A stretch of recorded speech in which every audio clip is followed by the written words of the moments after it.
Hello नमस्कार दोस्तों, मैं डीएस स्वागत करता हूं आप सभी का आपके अपने परिवार लर्न विद डीएस सर में। दोस्तों, आज हम देखने वाले हैं एक बार फिर से रीजनिंग की एक अति महत्वपूर्ण क्लास। साथियों, आज हम रीजनिंग की पार्ट संख्या 75 को डिस्कस करेंगे। और दोस्तों, इससे पहले कि यदि आपने 74 पार्ट नहीं देखे हैं तो अपने चैनल में वीडियो सेक्शन में जाकर के पिछले पार्ट्स भी देख लीजिएगा, उसमें भी इंपॉर्टेंट क्वेश्चंस आपके कवर करवाए गए हैं। साथियों, आज हम किस तरह के क्वेश्चनों का अध्ययन करेंगे। आज हम लगभग टॉप 15 क्वेश्चनों के बारे में जानेंगे। कुछ इस तरह से क्वेश्चन रहेंगे, जैसे कि क्वेश्चन नंबर 15 कह रहा है शहर, चौराहा और जिला, इनमें से कौन सा वेन आरेख बन जाएगा। इसके अतिरिक्त पहला नंबर का क्वेश्चन है, कह रहा है वीडियो अगर कैसेट से संबंधित है तो दोस्तों कंप्यूटर किससे संबंधित हो जाएगा। इस क्वेश्चन मार्क के स्थान पर बताना है दोस्तों कौन सा नंबर आएगा। इसके अतिरिक्त एक मिसिंग नंबर का क्वेश्चन नंबर 6 दे रखा है, और यहाँ पर जो क्वेश्चन मार्क दिया है इसके स्थान पर बताना है कि कौन सा पद आने वाला है। तो दोस्तों, और भी इंपॉर्टेंट क्वेश्चन रहेंगे। चलिए शुरुआत करते हैं आज के पहले क्वेश्चन की तरफ से। इससे पहले आपको बता दिया जाए दोस्तों, ये जो रीजनिंग की क्लास है कौन कौन से एग्जाम्स के लिए इंपॉर्टेंट है, तो याद रखेंगे SSC GD, MTS, CHSL, CGL, CPU, UPSI, UP police, Bihar police, Agniveer clerk, Rajasthan police, Delhi police, railway group D, NTPC, DFCCIL, ALP, IBPS, navy, Madhya Pradesh police, CRPF, DRDO, CISF, ITBP, CTET, DSSSB, UKPSC, दरोगा, UP triple SC PET, UPPSC, MPPSC, BPSC, super TET, UP PET तथा UP TET और भी प्रतियोगी परीक्षाएं जैसे आपकी राजस्थान पटवार, मध्य प्रदेश पटवारी, इसके अतिरिक्त हरियाणा पुलिस, दिल्ली पुलिस और दोस्तों उत्तराखंड पुलिस, कोई भी एग्जाम जिसमें दोस्तों आपका रीजनिंग पूछा जाता है, उस रीजनिंग के सब्जेक्ट को कवर करते हुए इस क्लास को हम शानदार तरीके से देखेंगे, जो विभिन्न प्रकार की प्रतियोगी परीक्षाएं यानी कि वनडे एग्जाम्स के लिए कारगर साबित होने वाली है। चलिए शुरुआत करते हैं आज के अगले इन्फॉर्मेशन की। आज की अगली इन्फॉर्मेशन दोस्तों ये है कि यदि आपको इस क्लास का पीडीएफ प्राप्त करना है तो डिस्क्रिप्शन में दिए गए लिंक के माध्यम से आप टेलीग्राम चैनल को ज्वाइन कर लीजिए। वहाँ पर आपको पीडीएफ डेली के बेसिस पर मिल जाएगी। आपको प्रतिदिन क्लास के नोट और प्रतिदिन क्लास से संबंधित इन्फॉर्मेशन और पीडीएफ नोट्स उपलब्ध करवाए जाते हैं। तो दोस्तों, डिस्क्रिप्शन में दिए गए लिंक के माध्यम से आप अपना टेलीग्राम जरूर ज्वाइन कीजिएगा।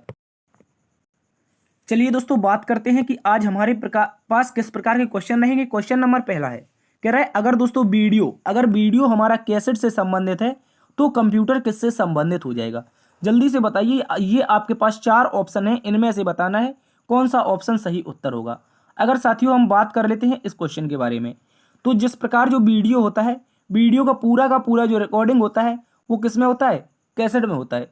यानी कि वीडियो की जो रिकॉर्डिंग की जाती है, वीडियो का जो डेटा रखा जाता है, कह सकते हैं डेटा रखा जाता है, क्या कह सकते हैं कि वीडियो का जो डेटा होता है उसको रखा जाता है कहाँ पर दोस्तों, याद रखेंगे कैसेट में रखा जाता है। उसी प्रकार सारे के सारे जो हमारे कंप्यूटर होते हैं, इनका जो डेटा होता है दोस्तों ये कहाँ पर रखा जाता है, तो इसका राइट आंसर बनेगा जो कंप्यूटर का डेटा होगा ये दोस्तों आपका फ्लॉपी में रखा जाएगा। कहाँ पर, फ्लॉपी। और ऑप्शन नंबर हमारा सी इसका सही उत्तर हो जाएगा।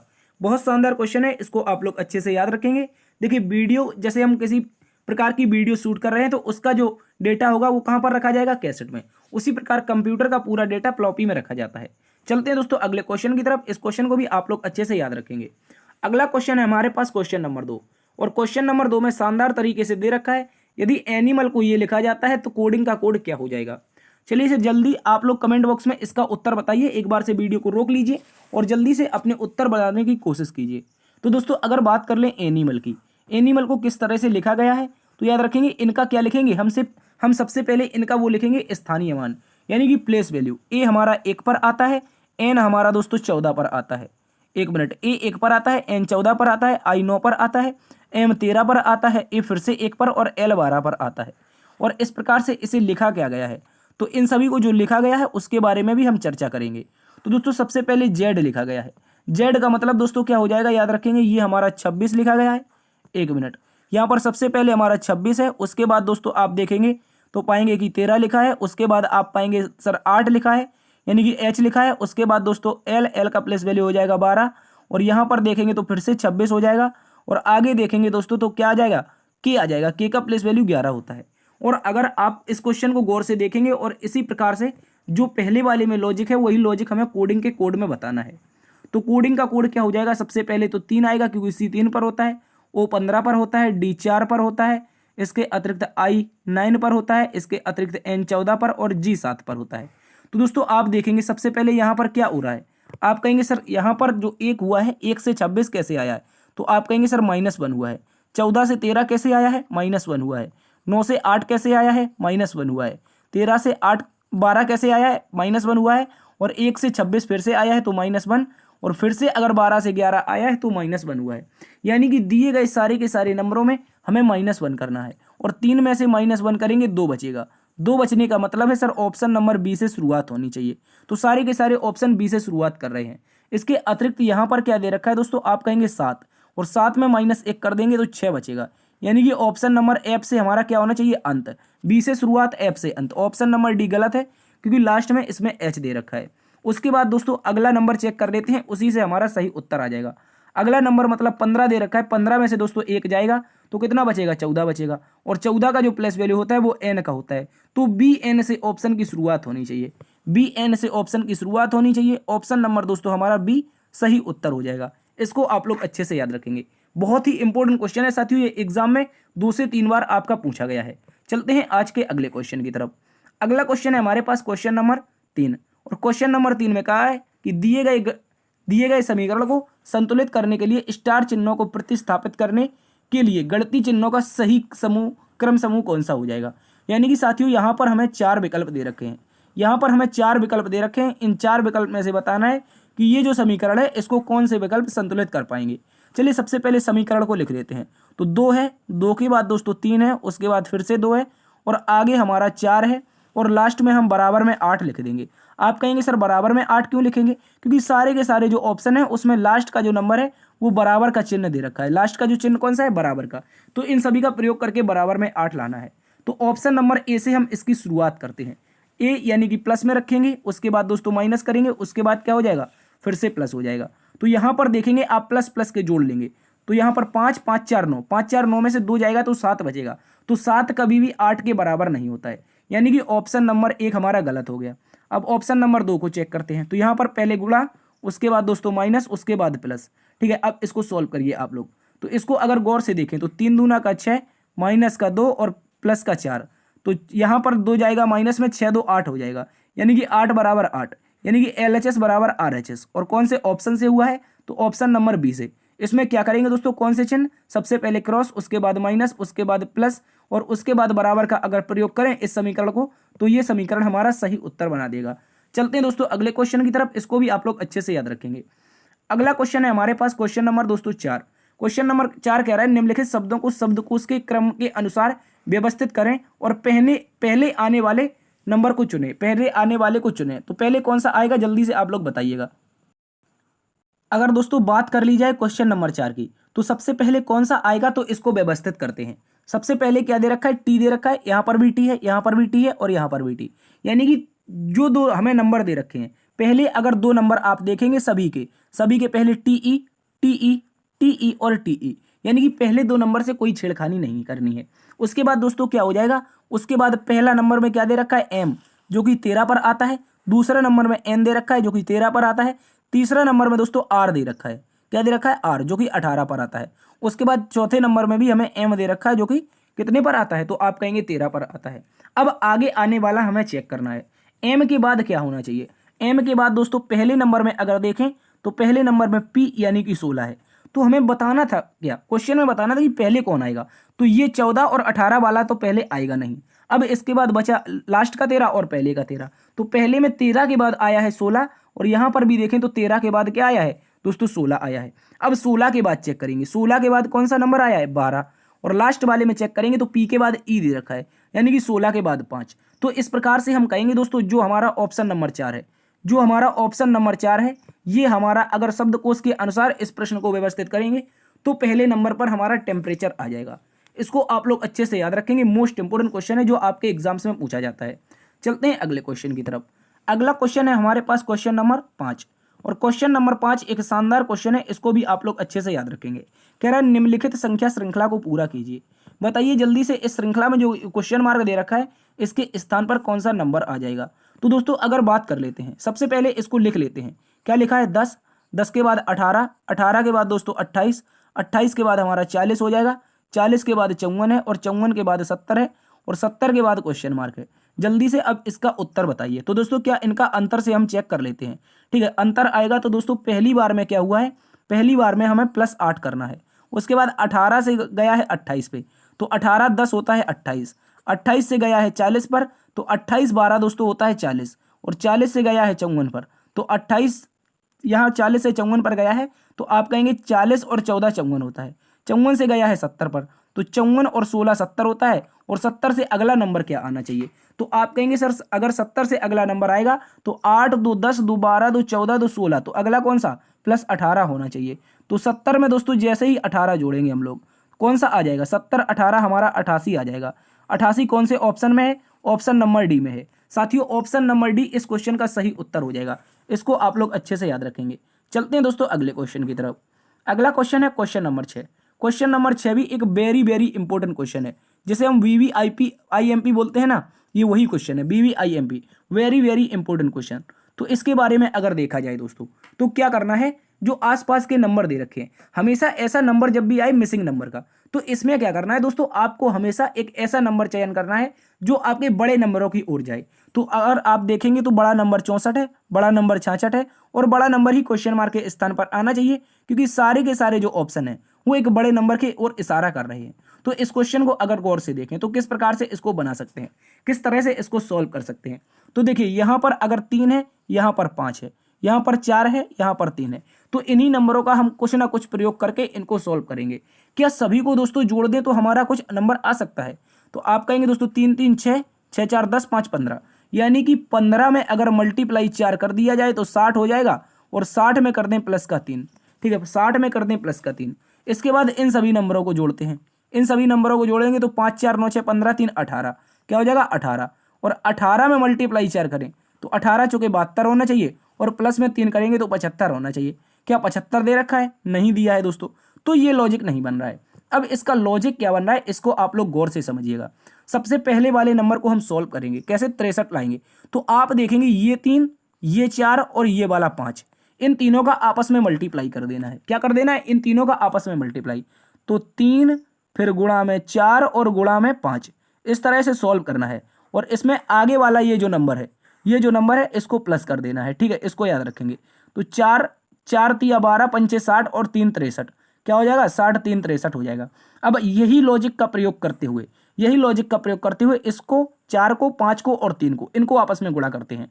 तो दोस्तों यहाँ पर क्या हो जाएगा 4 गुणा 5 और यहाँ पर हो जाएगा 3। तो अभी हमने 3 4 5 का गुणा किया था, उसके बाद 60, तो ये क्या हुआ था, सॉरी 6, प्लस में 6 हो जाएगा, कौन सा, ये वाला। तो इस तरह से अभी गुणा किया था 3 4 5 का, तो 60 आया था, और 6 जोड़ेगा तो दोस्तों 66 आ जाएगा, एज इट इज आ रहा है। तो अब इसका भी प्रयोग करना है, 7 का गुणा, 3 का गुणा और 5 का गुणा, और ये वाला 6 जोड़ देंगे तो 7 गुणा में 3 और गुणा में 5 हो जाएगा। तो 5 दिया 15, 15 सत्ते 105, और 105 में प्लस 6 होगा तो दोस्तों आप कहेंगे 105 6 111 होता है।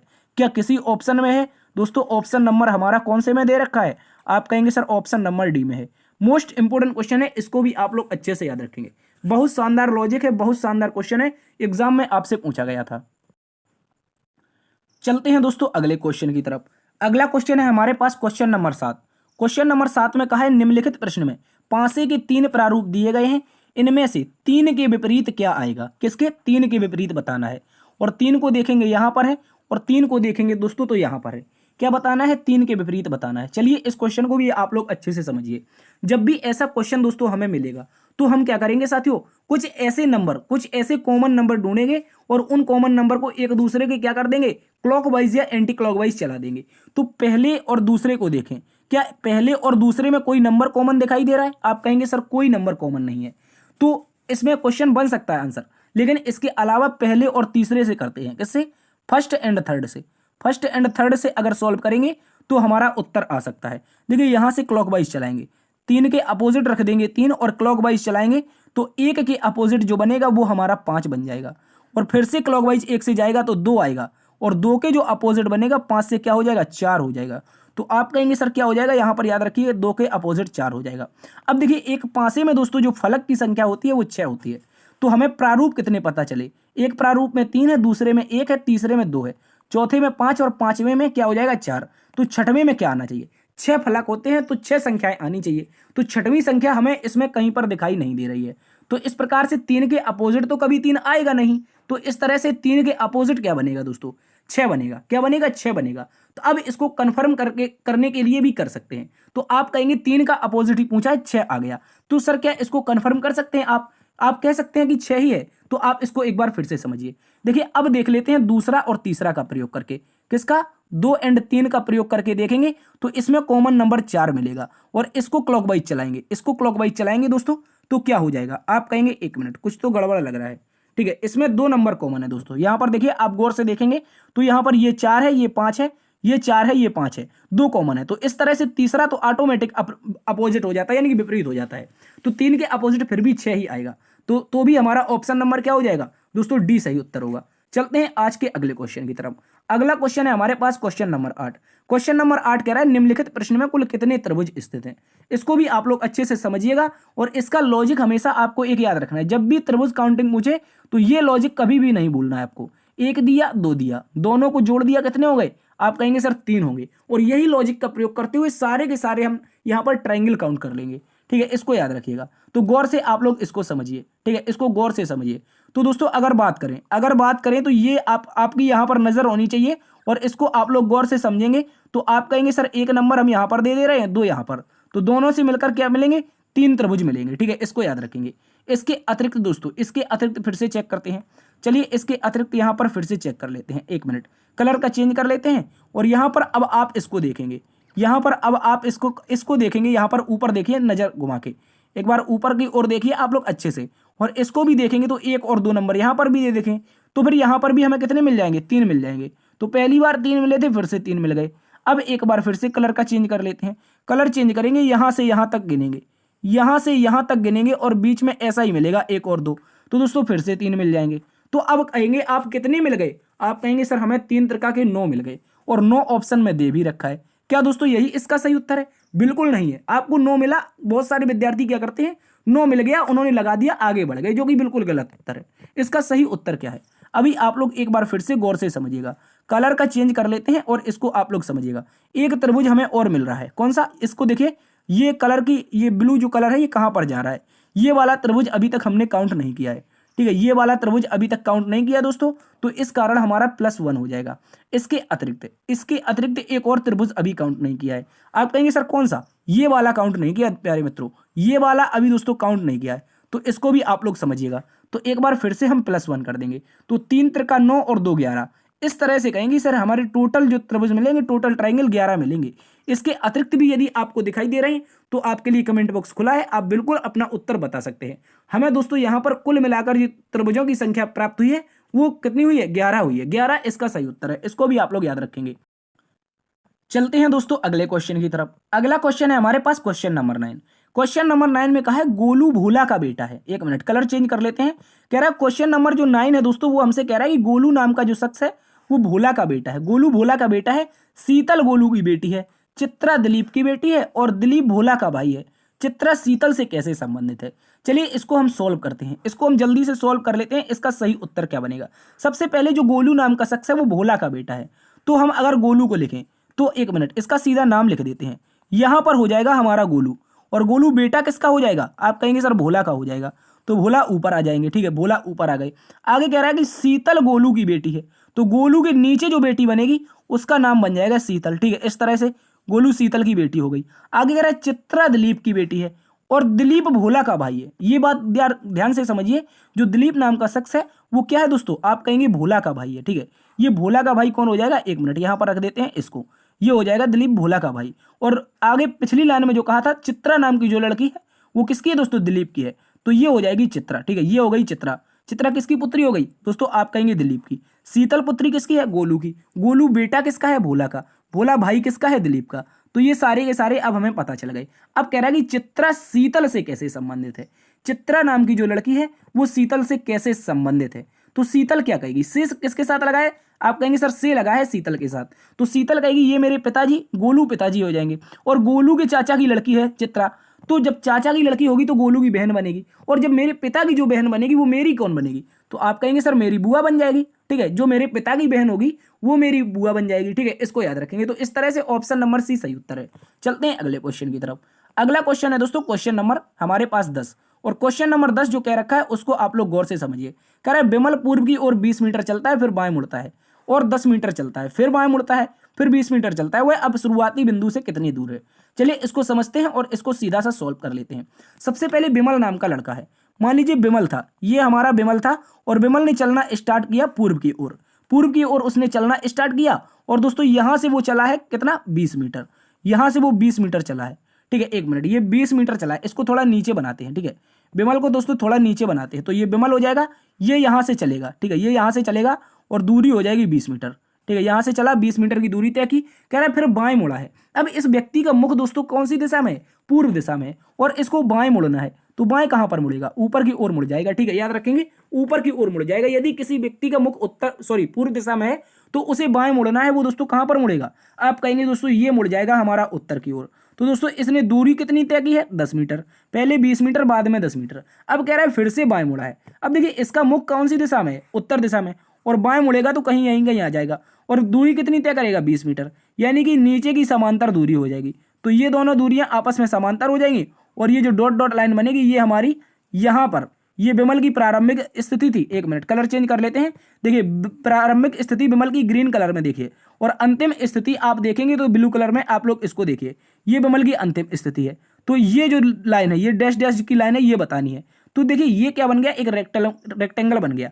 10 और 10 के बराबर हो जाएगा, 20 और 20 के बराबर हो जाएगा, यानी कि आमने सामने की भुजाएं बराबर हैं।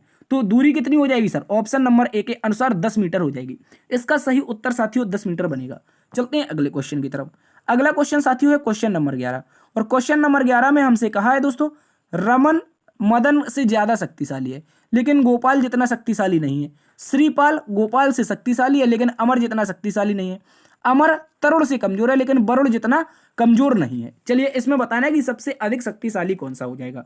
तो इसको आप लोग पहले गौर से समझिए। बात क्या कही है कि रमन नाम का जो शख्स है वो मदन से ज्यादा शक्तिशाली है। जो रमन है वो मदन से ज्यादा शक्तिशाली। इनको दोस्तों हम यहां पर बनाते हैं कि जो रमन है, रमन नाम का शख्स है वो मदन से ज्यादा शक्तिशाली। यहां पर रख देंगे रमन को। रमन मदन से शक्तिशाली है तो मदन नीचे आ जाएगा, मदन थोड़ा सा कमजोर है। इसके अतिरिक्त कह रहा है लेकिन गोपाल जितना शक्तिशाली नहीं है। गोपाल जितना कौन? ये रमन। तो जो गोपाल आएगा वो रमन के ऊपर आ जाएगा। तो इस तरह का बनेगा, ठीक है। पहली लाइन तो हमारी ये कन्फर्म हो चुकी है, ये पहली लाइन यहां तक बन चुकी है। आगे कह रहा है श्रीपाल गोपाल से शक्तिशाली है। श्रीपाल नाम का जो शख्स है वो गोपाल से शक्तिशाली है, तो श्रीपाल को यहां पर रख देते हैं। यहां पर हो जाएगा श्रीपाल किससे शक्तिशाली है? आप कहेंगे सर गोपाल से शक्तिशाली है, ठीक है। ये हो गया, एक मिनट, गोपाल, ठीक है। यहां पर हो जाएगा हमारा गोपाल। गोपाल से शक्तिशाली कौन सा हो जाएगा? श्रीपाल। कह रहा है लेकिन अमर जितना शक्तिशाली नहीं है। अमर जितना कौन? अमर जितना शक्तिशाली नहीं है कौन? श्रीपाल। तो अमर आ जाएगा ऊपर, ठीक है, अमर आ जाएगा ऊपर। तो ये लाइन भी खत्म हो गई, ठीक है, शक्तिशाली नहीं है। अब कह रहा है अमर नाम का शख्स है वो तरुण से कमजोर है। अमर नाम का जो शख्स है वो तरुण से कमजोर है। तो इस तरह का बनेगा, अमर नाम का जो शख्स बनेगा, इफ यहां पर लिख देते हैं अमर। अमर किससे कमजोर है? T4 तरुण से कमजोर है, तरुण से कमजोर है। और ये क्या कह रहा है? लेकिन वरुण जितना कमजोर नहीं है। तो वरुण जितना कमजोर नहीं है तो वरुण कहां पर आ जाएगा? इसके नीचे आ जाएगा। तो इस तरह का बनेगा, ठीक है, इसको इस तरह का बनेगा। और यहां पर क्या कहा है आप इसको अब गौर से देखिएगा। इनमें अगर हम बनाएं तो सबसे पहले क्या हो जाएगा? हमारा M4 मदन हो जाएगा। कलर चेंज कर लेते हैं एक बार से, रेड कलर ले लेते हैं। यहां पर M4 मदन आ जाएगा। मदन से ऊपर आ जाएगा R4 रमन, ठीक है। मदन से ऊपर कौन आएगा? मदन से ऊपर आएगा, आप कहेंगे सर R4 रमन। और रमन से ऊपर कौन आएगा? तो रमन से ऊपर आ जाएगा G4 गोपाल। ये पूरी की पूरी लाइन बंद हो गई, ठीक है। अब गोपाल से ऊपर कौन है? श्रीपाल और अमर है। तो गोपाल से ऊपर कौन है? तो आप कहेंगे पहली लाइन में श्रीपाल है, SP, ठीक है, ये हो जाएगा SP। और उसके बाद दूसरी लाइन में कौन ज्यादा है? तो आप कहेंगे अमर है, ठीक है, ये अमर हो गया। इसके बाद अमर से शक्तिशाली कौन है? अमर से शक्तिशाली भी दिखाई दे रहा है T4 तरुण। कौन दिखाई दे रहा है? तरुण। लेकिन अमर से नीचे कहीं पर आपका दे रखा है वरुण। तो वरुण की स्थिति कहीं भी हो सकती है, यहां पर भी, यहां पर भी, यहां पर भी और नीचे भी। तो यहां कहीं भी हो सकती है वरुण की, लेकिन सबसे शक्तिशाली पूछा है। तो ये रहा अमर। अमर से शक्तिशाली है तरुण, तो अमर से भी शक्तिशाली है तरुण। तो तरुण कैसे कैसे कैसे हो जाएगा? तरुण कैसे हो जाएगा? तो आप कहेंगे तरुण सबसे ज्यादा शक्तिशाली हो जाएगा। तरुण से ऊपर तो कोई आ ही नहीं रहा है दोस्तों। तो इस तरह से हमारा सही उत्तर जो बनेगा वो तरुण बनेगा, जो कि ऑप्शन नंबर बी में दे रखा है। ऑप्शन नंबर बी इसका सही उत्तर होगा। उम्मीद करता हूं दोस्तों ये क्वेश्चन आप लोग समझ गए होंगे। यदि समझ में नहीं आए तो एक बार फिर से रिपीट करके देखिए, बहुत बेसिक से समझाए। चलते हैं अगले क्वेश्चन की तरफ। अगला क्वेश्चन कह रहा है दोस्तों, 6 विद्यार्थी एक वृत्ताकार मेज के पर्ता केंद्र के चारों ओर मुख करके बैठे हैं। मैरी सुसान के बाईं ओर दूसरे स्थान पर बैठी है। एलिस सुसान और प्रिया के ठीक बगल में है, रिया प्रिया के दाईं और तीसरे स्थान पर है, जॉन रिया के बाईं और दूसरे स्थान पर है, प्रिया सुसान के दाईं और दूसरे स्थान पर बैठी है। इनमें से मैरी और सुसान के बीच में कौन हो जाएगा, इसको देखना है। चलिए इसको जल्दी से बना लेते हैं। सबसे पहले दोस्तों हम क्या करेंगे, यहां पर एक सर्कल बनाएंगे, एक सर्कल बनाएंगे, जल्दी से एक सर्कल का निर्माण कर लेते हैं। चलिए हमारा सर्कल आ गया और इसमें शख्स कितने हैं, तो 6 विद्यार्थी हैं दोस्तों।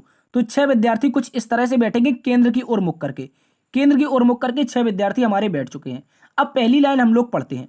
पहली लाइन में हमसे कहा है कि जो मैरी है वो सुमन के बाईं और दूसरे स्थान पर है, तो सुमन के यहां पर रख देते हैं सुमन को, और सुमन के बायां, बायां कौन हो जाएगा, ये वाला, और दूसरे स्थान पर हो जाएगी M4 मैरी। मैरी हो गई सॉरी सुसान के बाईं और दूसरे स्थान पर। आगे का है एलिस, सुसान और प्रिया के ठीक बगल में बैठी है। एलिस नाम की लड़की है, वो सुसान और प्रिया के ठीक बगल में है। तो सुसान और प्रिया के ठीक बगल में मतलब बीच में होनी चाहिए। यहां पर तो मैरी है, लेकिन यहां पर प्रिया और सुसान के बीच में होना चाहिए। तो सर प्रिया को हम यहां पर रख देते हैं। P4 प्रिया यहां पर है, और प्रिया और सुसान के बगल में कौन बैठी है, आप कहेंगे एलिस बैठी है। A4 एलिस हो जाएगी, ठीक है, इसको याद रखेंगे। इसके बाद क्या कहा है, रिया प्रिया के दाईं और दूसरे स्थान पर है। प्रिया के दाईं और दूसरे स्थान पर, प्रिया के दाईं और दूसरे स्थान पर पहला स्थान दूसरा स्थान, ये कैसे हो जाएगी दोस्तों, ये कैसे हो जाएगी, प्रिया के दाईं और दूसरे स्थान पर। इसको एक बार फिर से समझते हैं। इसको दोस्तों फिर से पढ़िए, एक बार फिर से देखिए। यहां पर क्या कहा है, एलिस सुसान और प्रिया के ठीक बगल में बैठी है, ठीक है, एलिस सुसान और प्रिया के ठीक बगल में है। अगली लाइन में क्या लिखा है, अगली लाइन में कह रहे रिया प्रिया के दाईं और तीसरे स्थान पर है। दाईं और तीसरे स्थान पर कौन है, रिया है। और किसके दोस्तों, आप कहेंगे प्रिया के दाईं और तीसरा, पहला दूसरा और तीसरा स्थान ये बनेगा, ठीक है, हम दूसरा पढ़ रहे थे, ये हो जाएगी हमारी R4 रिया। रिया प्रिया के दाईं और तीसरे स्थान पर हो चुकी है। आगे कह रहा है जॉन, जॉन रिया के बाईं और दूसरे स्थान पर है, तो बायां कौन होगा, ये दिशा हो जाएगी, और बाएं में जॉन दूसरे स्थान पर, J4 जॉन यहां पर आ जाएगा।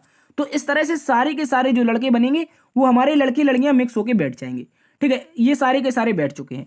आगे अब क्या कहा है कि मैरी और सुसान, मैरी और सुसान के ठीक बगल में या बीच में कौन बैठी है, मैरी और सुसान कहां पर है, तो आप कहेंगे सर एक बार कलर चेंज कर लेते हैं।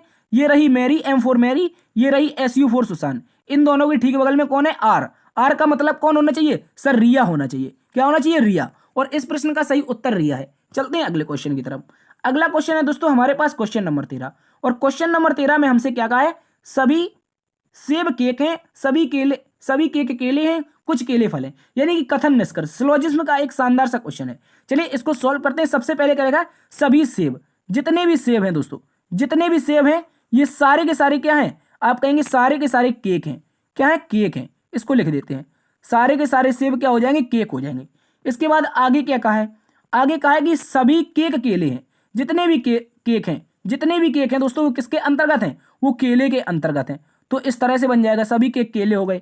आगे कहा है कुछ केले फल हैं, कुछ केले F4 फल हो जाएंगे, तो कुछ केले क्या हो जाएंगे, F4 फल हो जाएंगे, ठीक है। इस तरह का हमारा आरेख बन जाएगा। कथन के अनुसार हमारा आरेख बन चुका है दोस्तों, और इसका अब हमें बताना है सही उत्तर क्या बनेगा।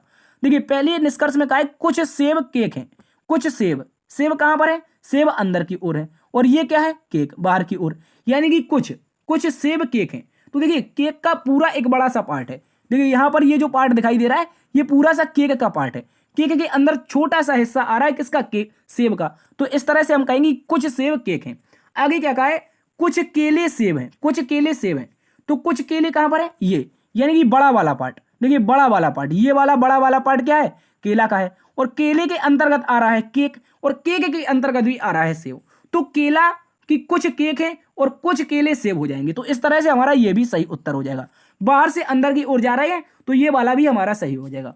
आगे कहा है कुछ फल केले हैं, कुछ फल केले हैं। देखिए निष्कर्ष में भी कहा था कुछ केले फल हैं, तो यहां पर भी ये जो फल का पार्ट है, देखिए आप लोग इसको गौर से समझिए, कौन सा वाला, ये वाला पार्ट, ये वाला जो पार्ट है फल का, ये केले के अंतर्गत आ रहा है। तो कुछ फल क्या हो जाएंगे, केले हो जाएंगे। यानी कि दोस्तों हमारे तीनों के तीनों निष्कर्ष अनुसरण करते हैं, और इस तरह से हम कहेंगे जो ऑप्शन नंबर 1 में दे रखा है दोस्तों सभी निष्कर्ष अनुसरण करते हैं, यही इसका सही उत्तर बनेगा।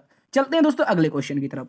अगला क्वेश्चन है हमारे पास क्वेश्चन नंबर 14, और क्वेश्चन नंबर 14 में क्या कहा है, शानदार सी एक आकृति दे रखी है, इस आकृति को हमें पूरा करना। कह रहा है निम्नलिखित प्रश्न में सही आकृति का चयन कीजिए जो प्रश्न आकृति को पूरा करेगी। तो प्रश्न चित्र को पूरा करने वाली आकृति बतानी है। यहां पर कौन सा नंबर आएगा क्वेश्चन मार्क के स्थान पर, यह बताना है। चलिए इसको हम बनाने की कोशिश करते हैं दोस्तों। तो यहाँ पर सबसे पहले तो इस तरह की एक आरेख है, 1 मिनट, सबसे पहले की एक लाइन कंप्लीट होनी चाहिए ये वाली, तो इस तरह की लाइन आ जाएगी। और आगे आगे इस कॉर्नर से, कौन से कॉर्नर से, इस कॉर्नर से इस कॉर्नर को जोड़ने वाली एक लाइन होनी चाहिए।